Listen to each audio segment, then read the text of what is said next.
Hello friends, I'm Abby and today I'm starting a romance reading vlog to celebrate the week leading up to Valentine's Day. So I don't really have a set TBR for this week-long reading vlog. I just kind of pulled all of the romance books that I currently own on my shelf that I really want to get to sometime soon and figured I'd see where the week takes me and what I feel like reading. So I'll tell you my options. I'm not going to explain what the book's synopsis is as we go through here, but I'll tell you more about the synopsis once I have started reading the book and introduce each book as I go. So the first book I'm thinking of reading is Crazy Stupid Bromance by Lisa K. Adams, and this is the third book in the Bromance Book Club series. Another one I would love to get to is The Dating Plan by Sarah Desai. This was my book of the month pick for last month, and this has kind of a fake marriage or fake dating trope, and I've been really into that recently, so I am very eager to pick this one up. Get a Life, Chloe Brown by Talia Hibbert, and this is one of my anticipated 5-star reads for the year of 2021, so I would love to get to this and see if I love it as much as I hope I will. Then we have What You Wish For by Catherine Center, and this takes place in a school, so I'm kind of thinking that now might be a really good time to pick it up. Then I have Much Ado About You by Samantha Young, and this is brand new. I just got it from one of my friends, Mackenzie, and I'm very excited to pick it up because it is a romance that heavily features books. So love that. And then the last one I have on my shelf is Beautiful Secret by Christina Lauren, and I know absolutely nothing about this. I think that it is kind of a forbidden romance, maybe like a dating your boss type thing. I don't know. I guess if I decide to pick it up, I'll give you a better synopsis. So in reality, I won't be able to read all of these books in this 1 week. It's just not possible, especially with working full time. So we'll see what I get to, but my ultimate goal is to read 3 or 4 of these books, and I will take you along with me the whole time. I will give you a little bit of an update on Crazy Stupid Bromance because I did actually start this one on audiobook today, and I got about 100 pages in. I'm absolutely loving it. The voice that Lisa K. Adams has for her characters in her romance novels is so unique and special. Like, I can tell that it is the Bromance Book Club series.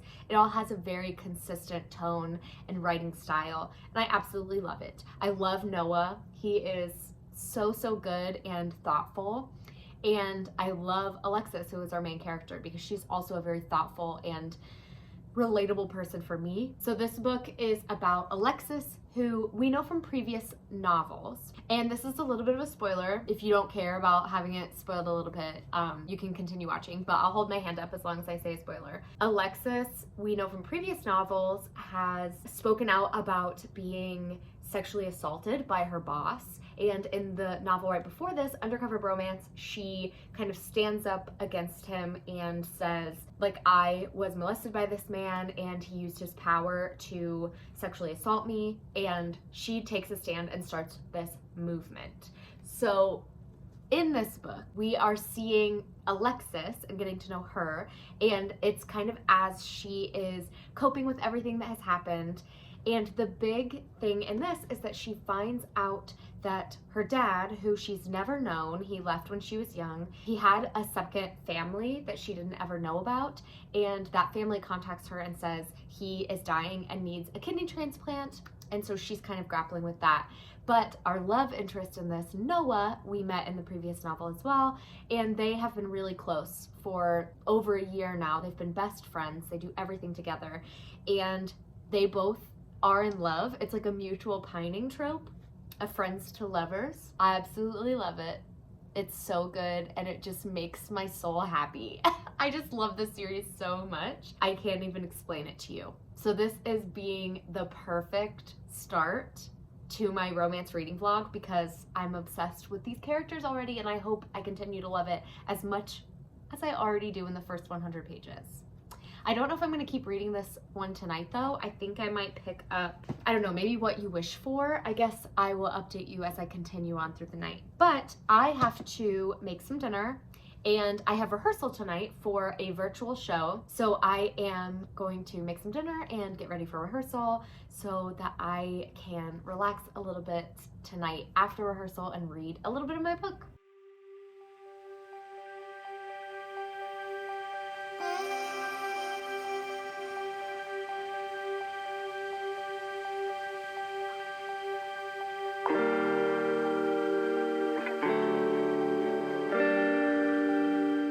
Okay, I'm halfway through What You Wish For, so I'm like 150 pages in, and I'm really enjoying it. It's cute, it's sweet. It is not following a super traditional romance pattern. I mean, it kind of is, but it's almost more literary fiction at this point, which I don't necessarily mind because it's short and I know that it's gonna have the comfort of the romance tropes kind of coming back. And it's essentially an enemies to lovers story. So this story is about this girl, Sam. And Sam used to be a librarian at this one school where she was kind of mousy and quiet. And she ended up moving away because she was super in love with one of the teachers there. And she moves to this little island town where she kind of makes a new life for herself. She reinvents herself and she starts dressing super boldly, living her life super boldly, and she loves it. Well, then when the principal of her school needs to be replaced, he ends up being replaced with the teacher that she used to have this huge crush on. And that teacher was super silly, super fun, very charismatic. And she's like, everyone, you're gonna love him. Well, when he shows up, he is super strict and like turning her school into a prison. And so it's kind of her getting to know him again and like them finding each other and becoming themselves. So it's just really interesting, and I love Sam as a character. She's a school librarian, and I just love how much she advocates for her students and her kids at the school. I love how she is kind of becoming herself and is standing up for what she believes in. Like, there's just so many points in this book where she has this mental dialogue of, should I do this? And probably not, because I'm gonna get in trouble, but like, screw it, I'm doing it anyway. Just really cute, really good. And the scenes between her and Duncan are very interesting, and I'm liking seeing that develop, as well as her relationship with some of the other characters in this book. There's a lot of side characters that I really like getting to know, and it's fairly short, so I'm halfway through and not a whole lot has happened romance-wise. It's still like getting to know you stuff, but I will definitely update you as I continue reading this because I'm really enjoying it, and it's set at a school. Very much enjoying it so far. I have about 150 pages left, so I'll probably update you when I finish this, or maybe I'll have some thoughts along the way. I don't know, but so far, so good. With that, I think I'm gonna go to sleep because I'm tired and rehearsal's over. It went really well, and I'm just kind of pooped, so I'm gonna go get some sleep.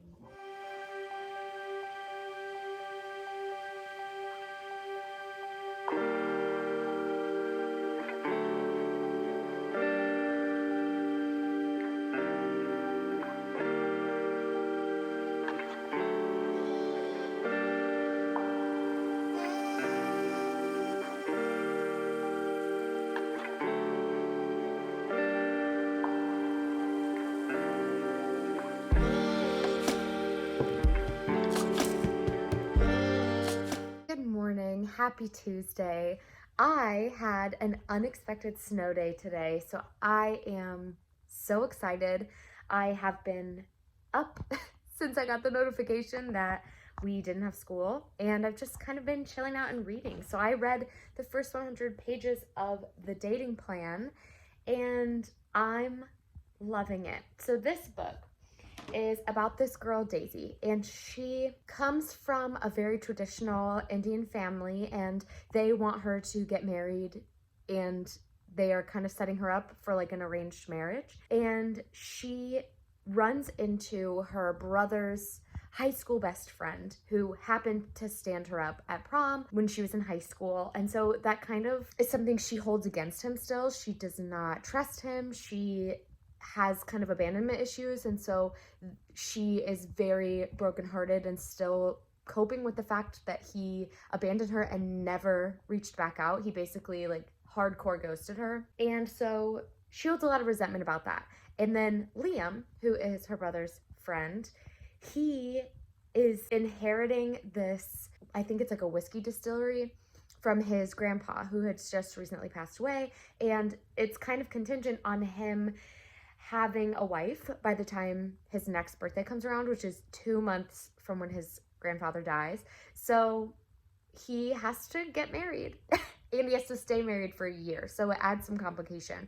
So both of them kind of have this secret fake dating thing that they're trying to pass off because they're kind of joining in together to accomplish both of their goals, as well as Liam has a lot of money and is part of this company that promotes, it's like a Shark Tank thing. So it like promotes other startup companies, and the company that Daisy works for is failing. And so she agrees to become his fake wife if he saves her company. And that's kind of what's going on right now, is they are both entering this fake marriage and they have to stay married for a year, which is very interesting. And the point I'm at right now, they are kind of trying to legitimize the relationship. So going on dates, getting to know each other, because they haven't seen each other or spoken in 10 years since the night that he stood her up at prom. So it's just really cute. The voice in this book is really great, and it does switch perspectives between Daisy and Liam. So I really like that.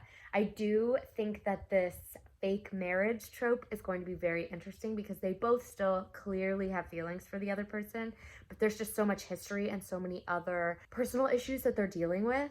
And the thing I really like about this specific book and the use of the fake marriage trope or fake dating trope in this is that sometimes for fake dating, I find that the situation is very forced and it's not believable. So there's typically like one person has a problem, but like both people aren't getting something out of it. Whereas in this, I think both of them are truly getting something meaningful out of this fake marriage. So I'm really enjoying that. It very much legitimizes this trope, in my opinion. I'm enjoying it. I love Daisy. She's so sassy and nerdy, and she is a coder. So she is super techie. She's very good at her job. And I just love her kind of quirky attitude, but the fact that she like knows how hot she is, queen. I love her. Also, apologies that this is going to be what you get from me today because it's a snow day. I refuse to put makeup on. I will not change out of my sweater. I will not do my hair. I did it. I started and finished the dating plan in one day. I didn't update you guys because after the first 100 pages, I just didn't stop reading. I continued reading it until I finished it, and I'm obsessed. It was so cute. I don't know what my rating is yet. My initial reaction would be to give it a 5 out of 5 because I really, really loved it and enjoyed it.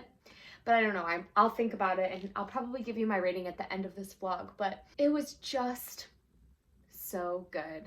I love the company that Daisy works for. It's called Organic Hair, and it's all about providing like sustainable and organic women's menstrual products, and I just really love how passionate she is about it. I love that both of these characters are dealing with past trauma and dealing with anxiety attacks, and panic attacks are also very accurately depicted in here in terms of my experience with anxiety attacks. So I enjoyed seeing that representation, and I really just love the two different cultures. We get a little bit of like a big Indian family, and then also some of this kind of Irish Catholic family culture as well on Liam's side. So really just a lot of great clashing of cultures going on. I loved it. This is probably one of my favorite fake dating or fake marriage tropes, and I'm definitely going to be recommending this to people who love romance because I truly, truly loved it. The way it all wrapped up and the way that it wasn't too cheesy. Like I've talked about this in previous vlogs, and the grand gesture moment of romance books are sometimes very over the top and very grand gestury to the point where it feels unnatural and like it's not something that would ever happen in real life. But this does a great job of keeping it within the realm of reality, staying true to the characters and who they are as people and what they would choose to do to win back the person that they love. So ultimately, super cute. I loved Liam and Daisy, both as characters and as their plot devices in this book. So good.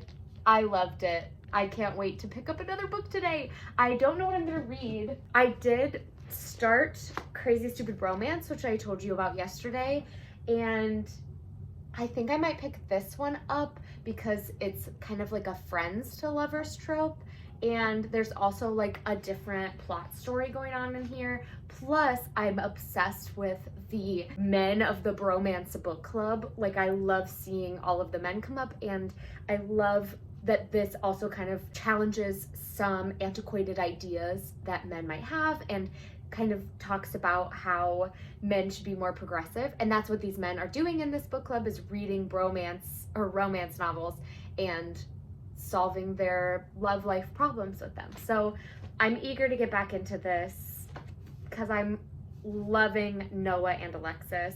Also, Alexis's cafe in this is called Tobeans, because it's a cat cafe and it's called Tobeans, and I'm obsessed with that.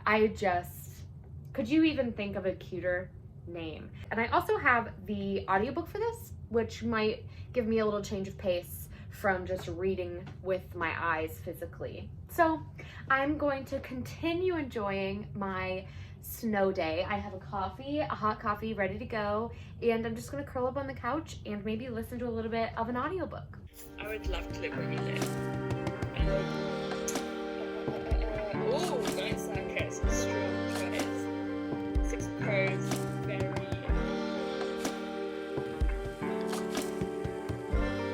My update on Crazy Stupid Bromance is that I wish there was more romance in it. So far, I'm about halfway through, and I love the characters. I love the kind of subplot that's going on, the B plot, if you will, but I just wish there was more romance. Obviously, you know where the story is going, so I don't necessarily need a ton of, like, suspense, but right now it feels very much like, oh, they're friends, and I can see kind of the B plot taking over and becoming the main plot of the book rather than the romance being the main plot. So I'm gonna continue reading it. I'm loving it so far because I love the characters and I love Lisa K. Adams' writing, so I'm hoping that I love it more and that the romance really takes off in the second half of the book. But for right now, I'm going to get some Chipotle and bring it back here so that Brent and I can eat Chipotle before rehearsal tonight. We got the goods. Okay, I just finished the 200-page mark of Crazy Stupid Bromance, and it ended with a super steamy scene. And of course, I was listening to it on the audiobook as soon as Brent got home. So, like, anybody else who reads romance might know this feeling of, like, when you're home alone and listening to romance, that's fine, but like when other people come around, it's like, that's what I just experienced. But it was prime. It was prime scene.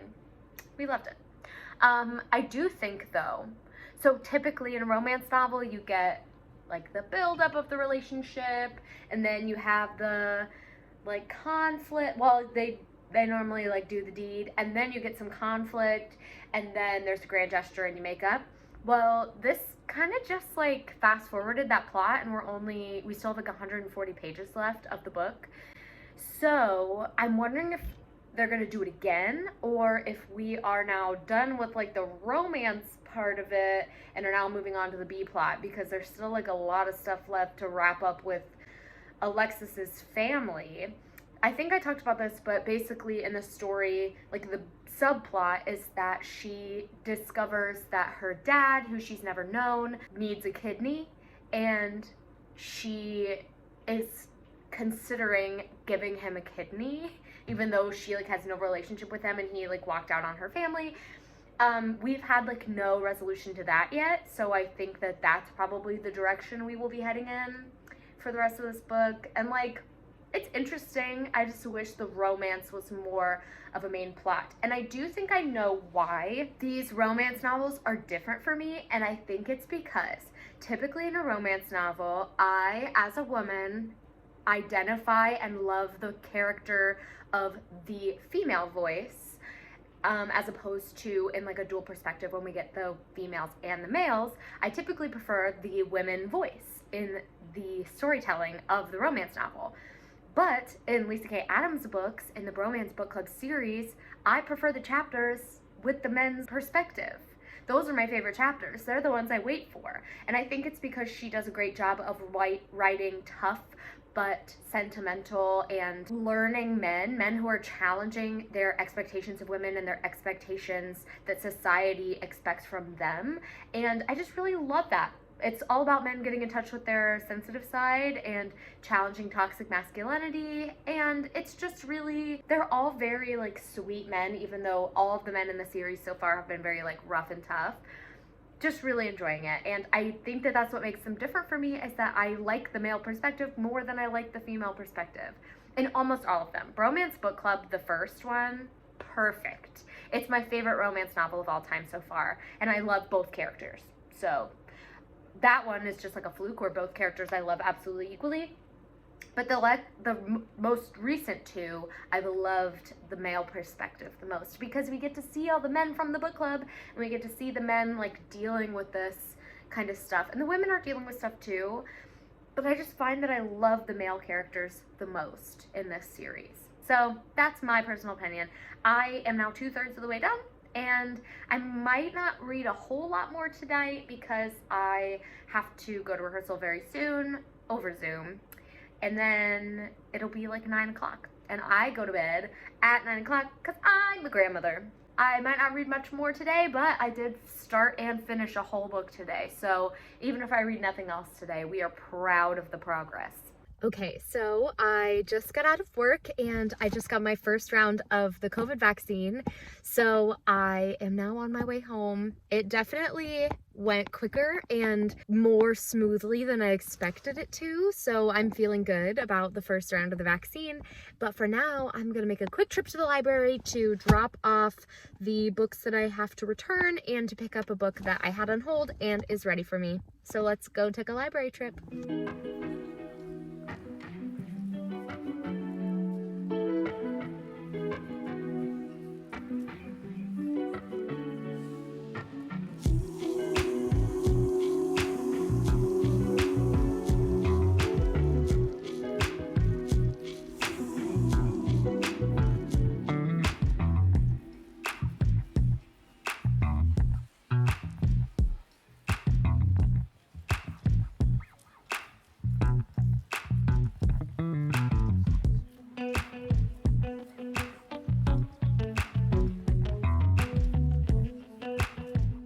I made it home from work, and look what was waiting for me. I'm so excited. I got a couple add-ons this month, and I thought I would unbox it with you guys. Boop. I'm also very excited because my shipment was a little bit delayed, but I really wanted to get to the book that I got this month. So let's check out what I got. Here's what it looks like.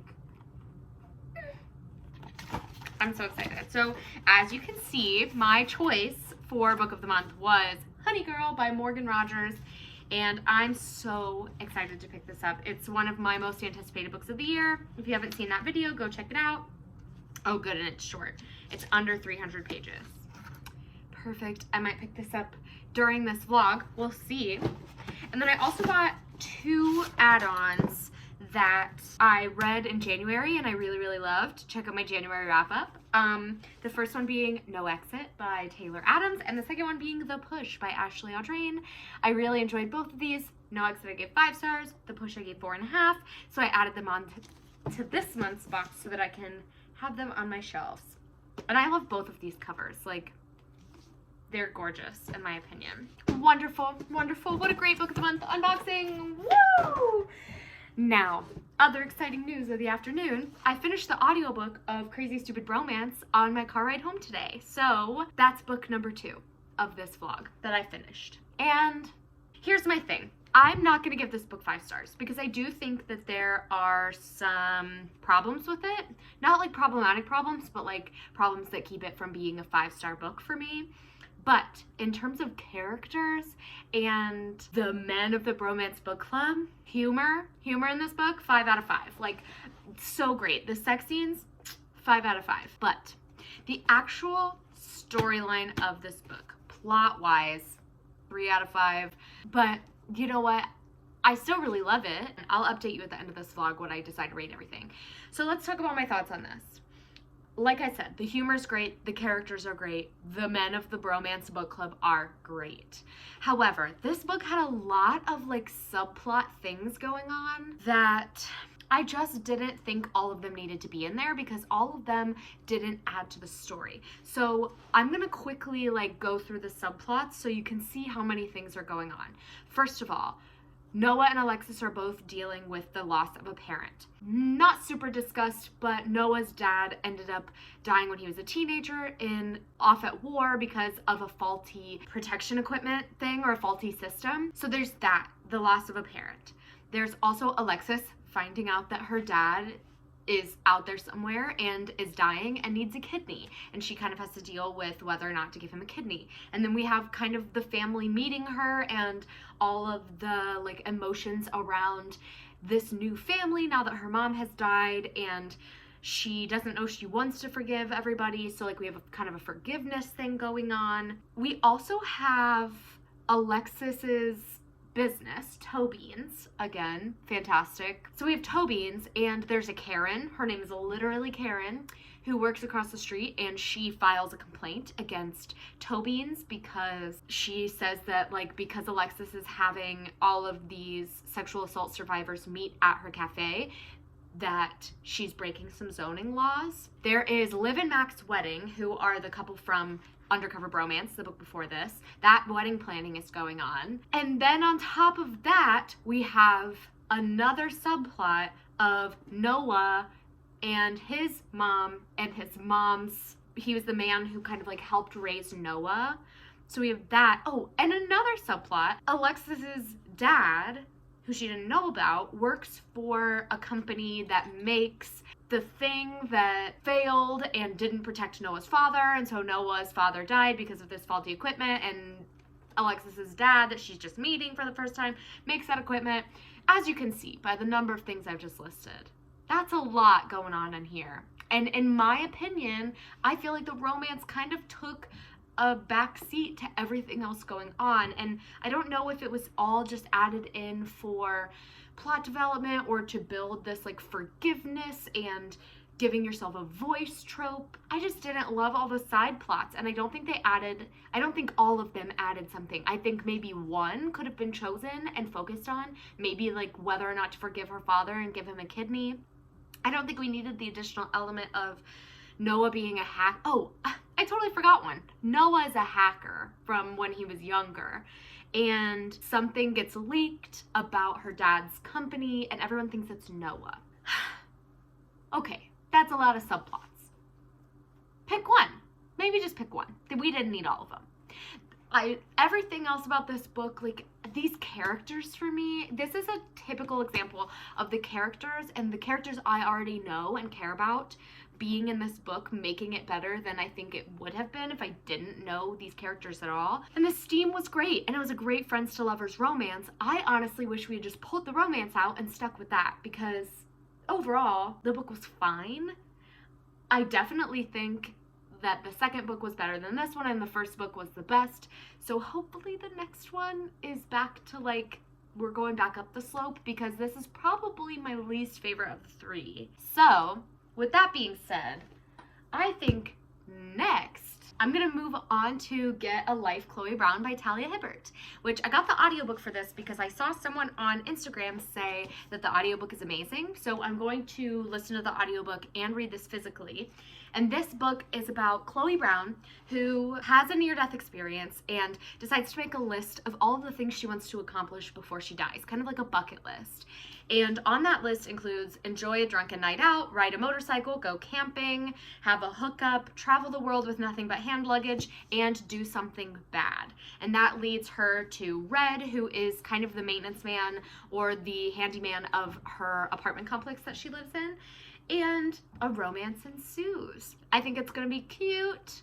I'm excited. This is on my 5-star predictions list of the year, so I definitely think I'm gonna love it. I'm just really eager to get into it. Also, I love that this book of the month copy, you probably can't tell, but the writing is really big, and I just really appreciate that. Like, that is really helpful to me, honestly. So I mentioned I got my COVID shot, and I just thought I would update you. My little Walgreens Band-Aid. So I got the first round of the vaccine, and ultimately it feels okay. Like, it stung a little bit and my arm is a little bit sore, but it was in and out in like 5 minutes. Well, I had to sit for 15 minutes and like rotate my arm to make sure that we didn't have any like negative reactions, and they recommend you move your arm around so that you can get the blood moving and make sure that your arm isn't as sore later on.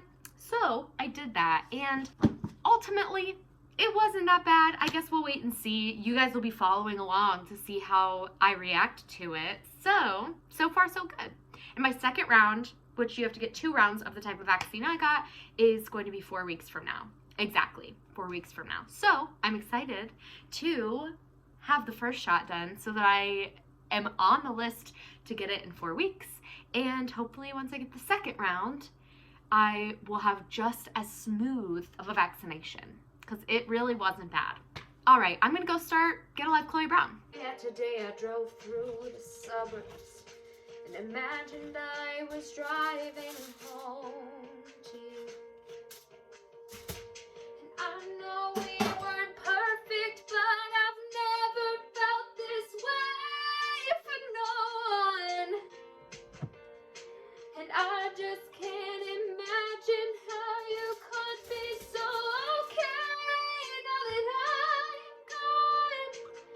I guess you didn't mean when you wrote in that song about me. 'Cause you said forever, now I drive alone past your street. Okay, so I didn't update you yesterday. Let me tell you why. Yesterday was a day. So I got my COVID shot, as you know, from my last update. And I said I would take you along with me as I process how it went after I got my first COVID shot. But I didn't sleep like much at all 2 nights ago. I didn't sleep much at all. I fell asleep fine, and then I woke up a couple hours later. I think what happened was I tend to sleep on my left side, and that's the side I got my vaccine on. And so I woke up a couple hours into sleeping, laying on my arm, and it just hurt like pretty badly, like a bruise. Like it didn't hurt anything crazy, but it hurt like a bruise. So I didn't sleep very well. And then every once in a while at work, you have to stay until 7 p.m., which makes it like a 12-hour day. And yesterday happened to be a 12-hour day for me. So by the time I got home at 8 o'clock, I had a headache, I was exhausted, and to be honest, I just didn't feel like updating you on anything. So I'm gonna update you now. My thoughts on What You Wish For by Catherine Center, which I read. I did finish yesterday. I just haven't talked about it since I started it. But this book was, the only word I can think of to describe it is wholesome. It was just sweet. And again, this is something that I don't know that I would classify this as a romance novel. But as far as the story goes, I think it has a much more complete story than something that is considered a more like contemporary romance novel. I think this leans more toward like a contemporary romance, but more like literary fiction, almost like a women's fiction type story. However, the romance in here was so wholesome and beautiful, and I loved learning about what both characters are going through and helping each other cope with their different struggles. They both are going through something completely different, but also at the core of what they're going through, it is fear, and they're letting fear run their lives, and both of them are in denial that they're doing that. And so having the other like opposite person to them to be able to like drag that out of them, I think was really sweet. And this takes place in a school and focuses heavily on children and the love of learning and the love of fostering independence and a love of learning into children that I just truly enjoyed. And maybe that's why this hit more home for me than some other books might. But overall, I just really, really enjoyed this, and I think I'm gonna give it 4 stars. It's not a perfect book in my opinion, but It was thoroughly enjoyable. The romance was great. And I think that the story it told was meaningful and complete, and it had a lot of impact on me. So I'm gonna give it 4 stars.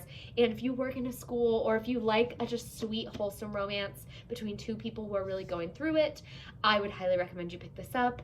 The main character in this book does have a disability of some kind. I'm not gonna tell you what, because it's not mentioned in the synopsis, and I don't want to spoil anything for you.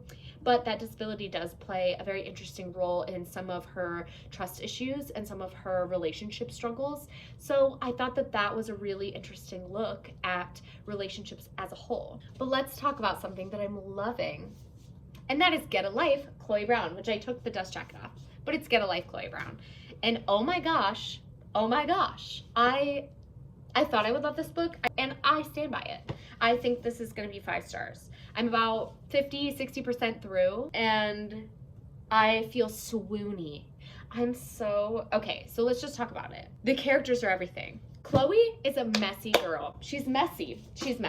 And let me tell you about her. So first of all, she suffers from chronic pain and chronic illness. So she has fibromyalgia, which is an invisible illness to many, and she has dealt with years of people not believing that she's in pain and not figuring out how to help her, just kind of being like, you're a dead weight because you're in pain so much, and her just like having trust issues because of that, and thinking that her constant pain is a burden to other people. But also, that's not why she's messy. I mean, it definitely adds like some complications to her life, but she's just a messy girl, and I'm living for her. So she puts on her list of things she wants to do to get a life, and one of them is to do something bad. But the thing she does, she's like super hung up on, and like she feels terrible about, but also it's so weird what she chose for her, like do something bad.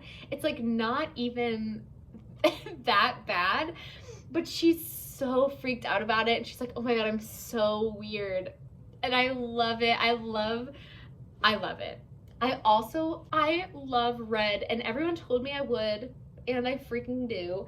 So Red is the main love interest male in the book. He's the man of the book, and he is so perfect. He's so perfect because there's a misunderstanding at the beginning of the book, but then once they both realize that the other person is not who they thought the other person was, they can move past it, and Red is just the sweetest being that has ever existed. He is so soft and mushy and lovable, but also like such a hard worker, and he has like calloused hands, and he's just so sweet and thoughtful. He always is thinking of Chloe and how she's feeling. And the scenes. We're only halfway through, people. We are only halfway through, but holy cow, everything about this book is not safe for work, if you know what I'm saying. But the voice of these characters is everything. The writing is fantastic. Unless this book takes like a terrible turn in the last 25-30%, whatever I'm at, this might be one of my favorite romance novels of all time. I'm currently obsessed with it. Also, can I just share with you, I know this clip is long. I'm trying to find the, like, I don't even know what to call them. It's where the inside of a chapter, it like switches perspective. Hold on, I will find one. Look at this little symbol of this cat. I'm so happy. It makes me so happy every time I see it. I can't explain my joy in this book. I can't explain it. To give you a life update, since I now just talked a lot about books, I feel great today. I still didn't sleep super well last night. I still had a headache a little bit. It was not a migraine. It felt like maybe a tension headache, which could have been from not sleeping the night before. But I woke up this morning with a headache, and then by like 9 a.m., the headache was gone. My arm is back to like full function, just feels a little sore. I feel great today.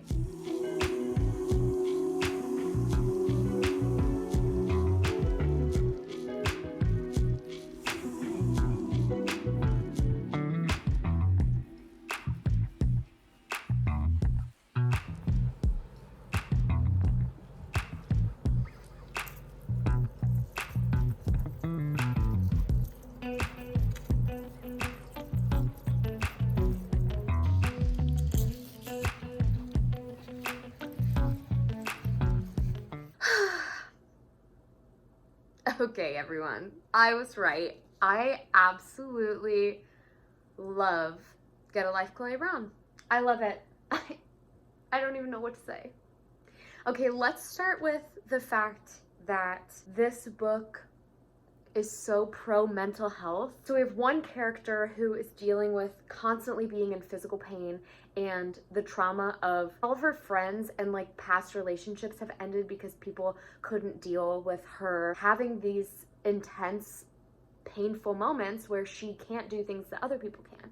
So she's dealing with that. Then you have a Red, sweet, beautiful Red, who is dealing with so much past trauma and hasn't really fully dealt with it, like still is trying to move forward and become his best self, and Chloe like helps inspire that in him. Both of them have parents who are very pro therapy, which I think was so beautiful to see.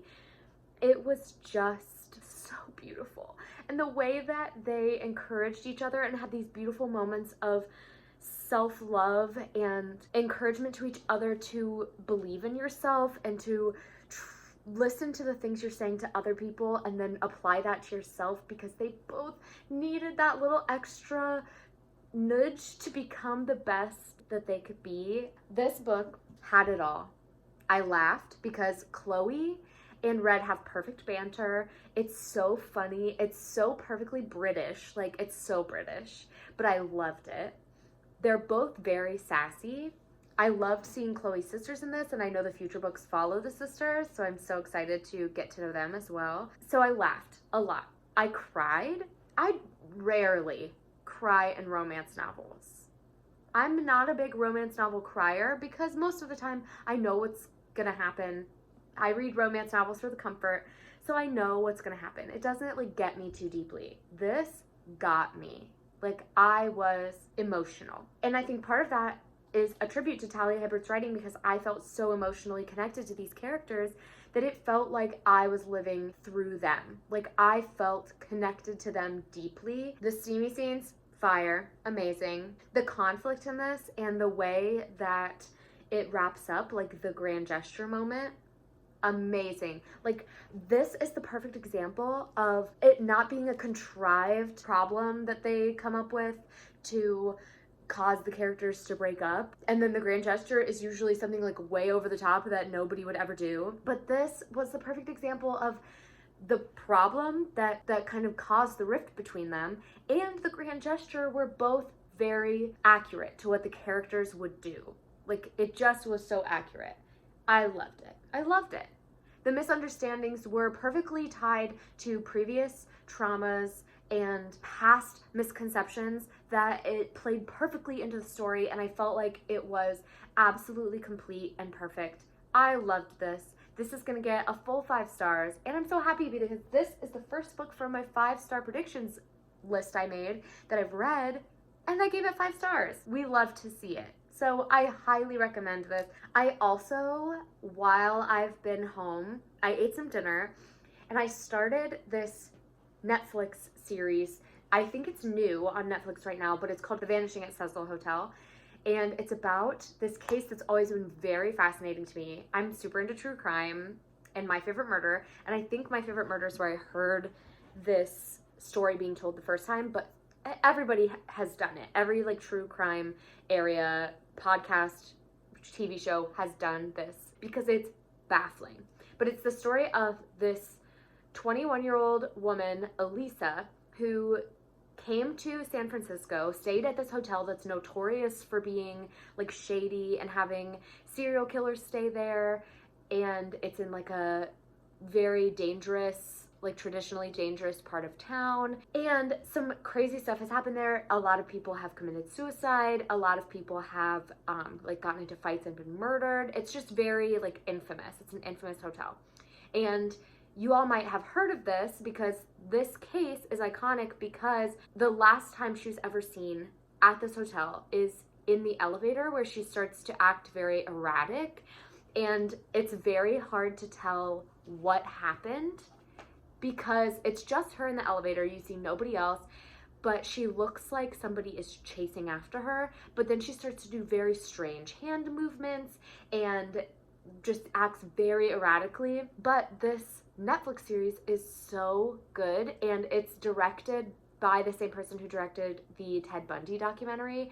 I highly recommend it. If you are into true crime, this is just peak true crime documentaries. I don't know why I'm watching it alone on the night that I'll be staying by myself, probably because I hate myself. But I am, and I'm enjoying it, and it's directed really well and definitely is giving me chills.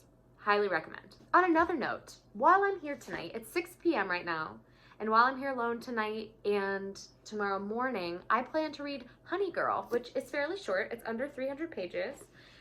So hopefully I'll be able to finish this book this weekend, and this will be the last book I read for this romance reading vlog.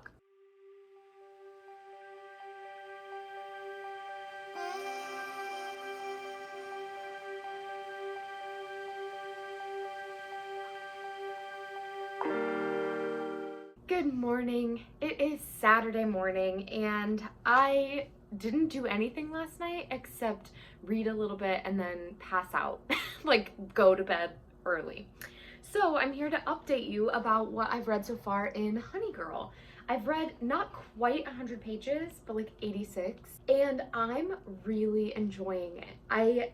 It's definitely not following like a super traditional romance formula, which is really cool. And the writing in this is incredible. Like the character that, I don't know that I ever gave you the synopsis for this. Let me start there. So this is about Grace, and Grace just got her PhD in astronomy. And to celebrate, she goes to Vegas with her friends, and while she's there, she meets a girl, gets married to her, and in the morning that girl is gone. And the girl leaves a note and a business card that has like her podcast information on it, and Grace is kind of thrilled by this. She's a very like type A, like always does everything by the book. Her father is in the military and has had a lot of very high expectations, and so Grace is kind of thrilled by this fact that she chose this girl and married her, and it's just this kind of like very thrilling new experience for her. So she's doing all of this. She goes back home, and so far in the book, she's kind of been working up the courage to look this girl up. Like she's just kind of had her in her mind as this figment of beauty and this wonderful, perfect thing. And so she's been kind of nervous about looking her up. And in the book right now, about 100 pages in, she finally looked her up and has kind of tried to make contact. But listening to the other character, Yuki, listening to her podcast is absolutely gorgeous. Like, I wish that it was real. I don't know if it's a podcast or like a radio station, but I wish it was real because it's so beautiful, like, and gorgeously written. I honestly, I'm loving it so far. I flew through the 85 pages that I've read, and I can't wait to continue reading it today because it's absolutely stunning writing. And I really love that we're getting to see Grace, who has a PhD in astronomy, which kind of disappointed her father because he wanted her to be a medical doctor, but she did that on her own. She was like, no, I'm not becoming a medical doctor. I want to be an astronomer. She got her degree, and she's now realizing that as a Black woman, she has to work 3 times as hard as everyone else to prove herself. And it's just a fantastic look into the experience of super uber talented and qualified Black women being not given a space because they are Black women and having to prove themselves even more than everyone else just because she is Black and a woman. And on top of that, she's queer, and she's starting to feel like nowhere's the right fit yet because nobody wants her for her qualifications. And it's just a very, very good, interesting look at what it's like being in your early 20s and not having everything figured out. And as somebody who is very type A and very like planning heavy, I am loving seeing this character go through these struggles and try to figure out what she's going to do with her life. It's just very, very beautiful. And the writing is fantastic so far. I'm going to keep reading this today because I want to know what happens, but I just wanted to update you that I'm loving it, and I think that the writing, this is a debut novel, and I think the writing is astounding. There's also so much representation in this that I'm absolutely loving. It's so beautiful and so stunningly written, and I will update you as I continue reading this today. Ooh, I'm matching my book today. We love a color coordination.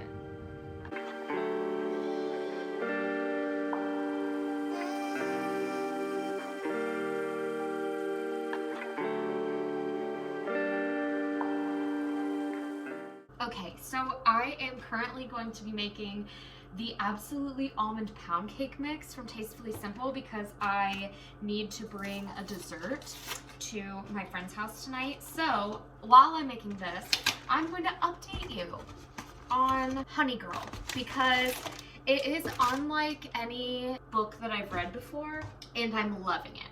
So Grace in this book, in the last 100 pages, I'm on page 200. And there's only about 300 pages, so I'm like 2/3 of the way there.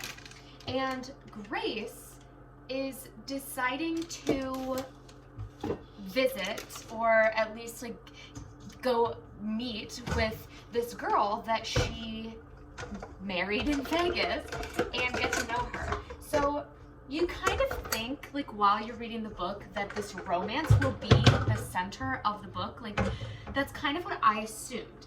Now, here's the thing. The romance is like integrated really well into this book, but it is not the book. Like, the book is so much more of an exploration about what it's like to not know what you're doing and to feel lost. It explores mental health and being a person of a diverse culture trying to make their way in the world and being faced with so many obstacles that you worked hard for.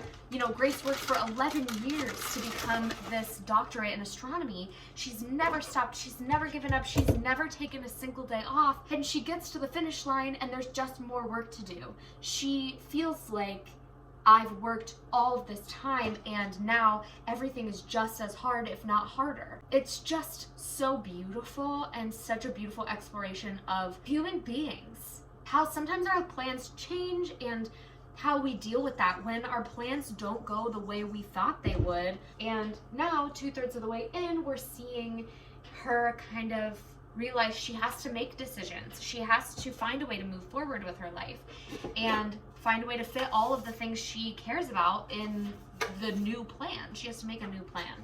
Ultimately, it's just really beautiful, and I love Grace as a character.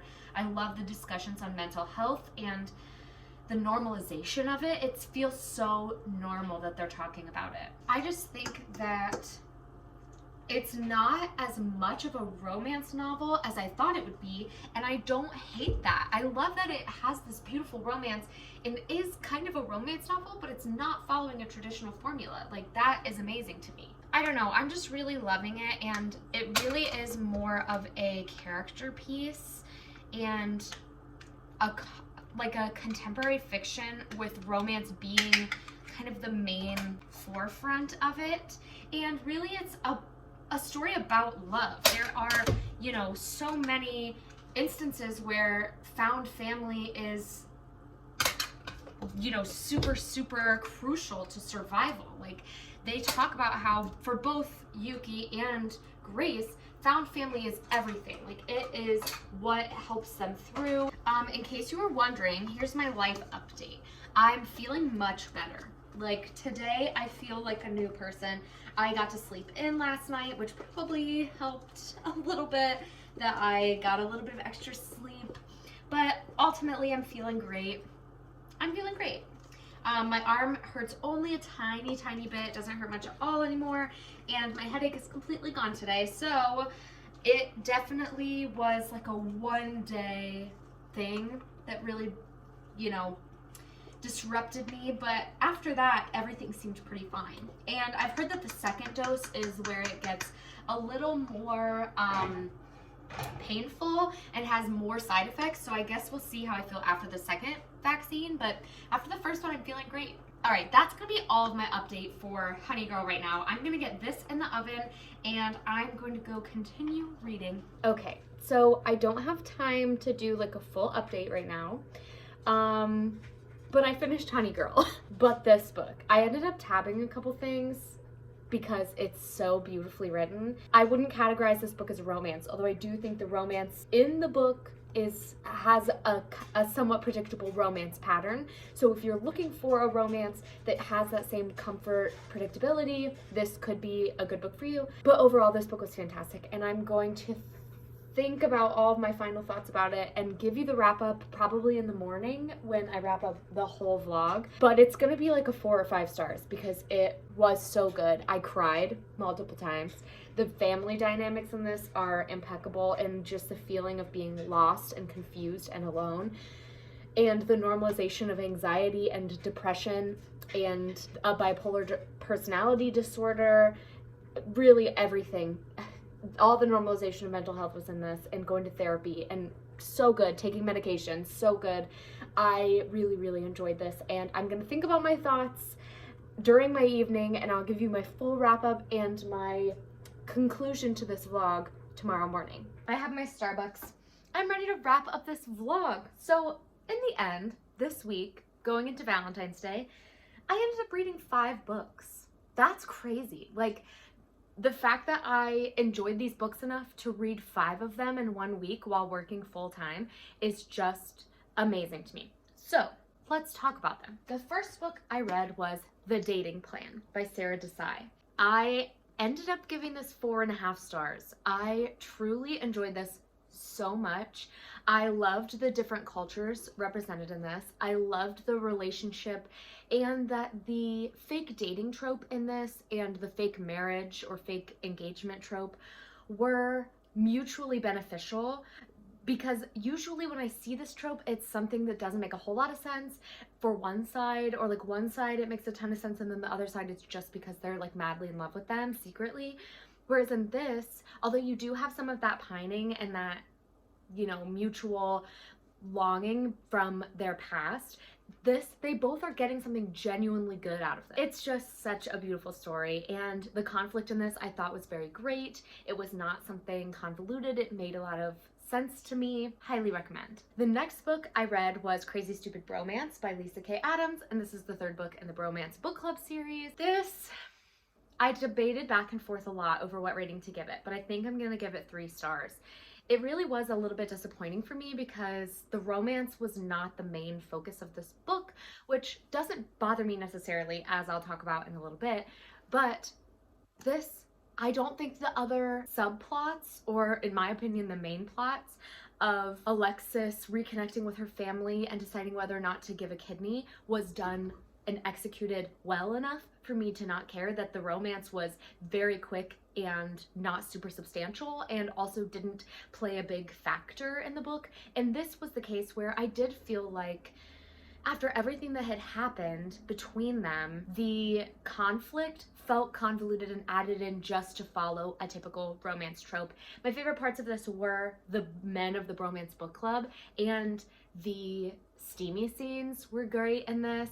I highly recommend the audiobook if you do want to pick this up, because it's the same audiobook narrator as the first 2 books, and in my opinion he does a fantastic job of giving voice to these men in the book club. So great.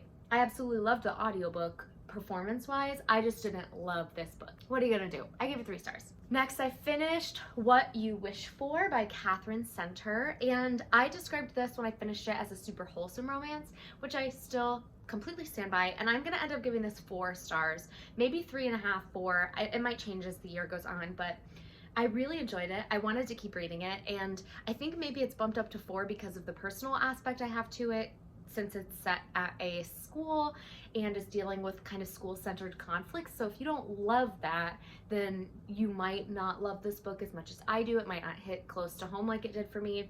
But I thought the relationship in this was sweet and wholesome, and just about finding joy and not letting fear run your life even when terrible things have happened to you. And I think especially now, in my world, I really needed that, and in the world today, especially working in a school and going through a pandemic, really everything about this book just stood out to me. So I think because of all of that, even though the romance itself was not top tier for me, I think that this book deserves 4 stars. Then I finished an all-time favorite book for me, really the pinnacle of this reading vlog, and that was Get a Life, Chloe Brown by Talia Hibbert. Everything about this book was amazing.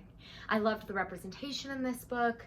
I absolutely loved the discussion on chronic illness and how Chloe isn't letting this take over her life. She is kind of living her life in defiance of this. It's beautiful to see a person who is loving Chloe for who she is and supporting her in her struggles, but without making a big deal about it and making it seem like it's a burden.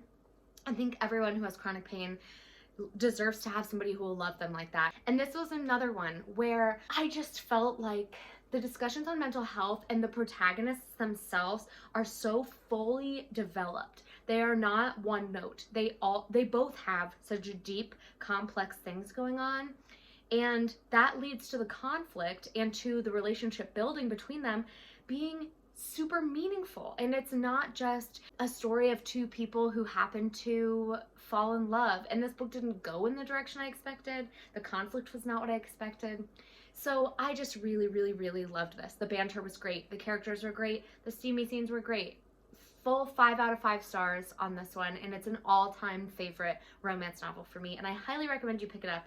I will be picking up the sequel as soon as possible. And then last, I finished Honey Girl by Morgan Rogers. And I loved this.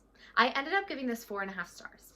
Now, let me just say from the get-go, I don't think this is a romance novel, and I don't think it should be classified as a romance novel.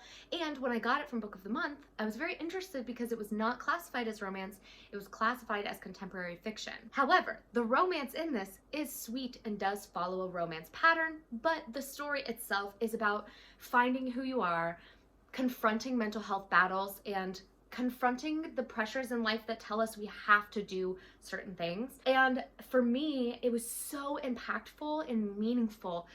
And it's a book that will stick with me probably for the rest of my life. I cried multiple times.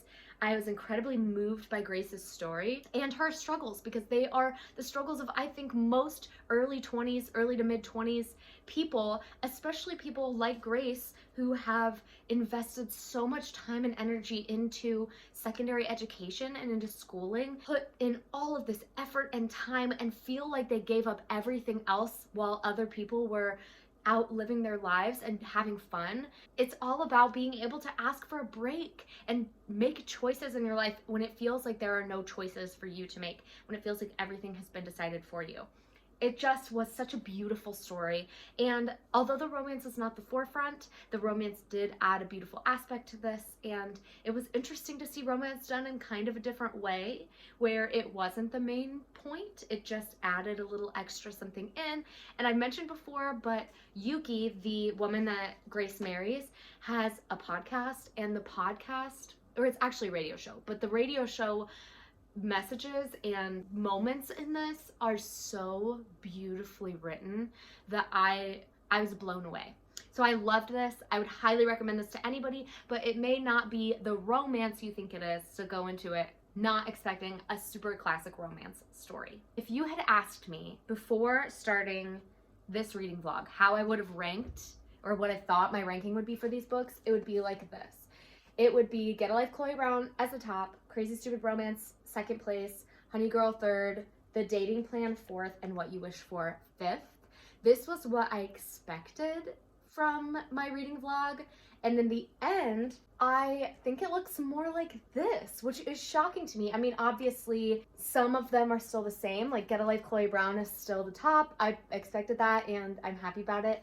And Honey Girl's still quite up there, but these 3 down here were very surprising for me. I loved The Dating Plan, which I didn't expect to necessarily. Same with What You Wish For. I didn't really expect it. And then I expected to love Crazy Stupid Romance way more than I did. So they were all very surprising, but I'm so happy that I read all these romances this month because they all were very great in their own ways and added something to my life. So I thank you all so much for watching. Please like, comment, subscribe, and share this video with anyone who you think would enjoy it. Please comment down below what your favorite romances are, because I'm ready to read more romance at some point in the future. Maybe I'll read another romance reading vlog because I really enjoyed it. Thank you all so much for watching, and I will see you next time. Bye, friends!